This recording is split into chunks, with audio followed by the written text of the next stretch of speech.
morning.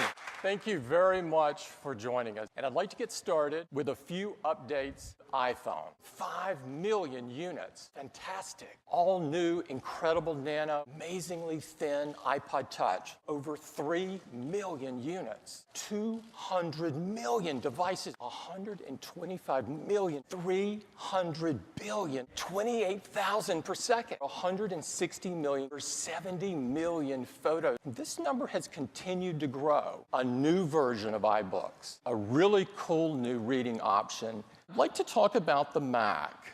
Bill? Good morning. Brand new 13-inch MacBook Pro.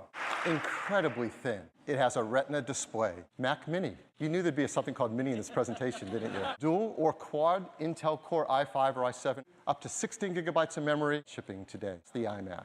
This is the brand new iMac.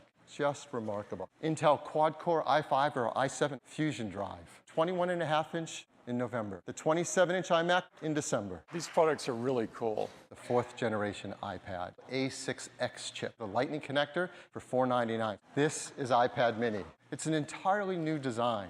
It's as thin as a pencil. 50% lighter, 5-megapixel iSight camera at $329. November 2nd. Thank you for joining us.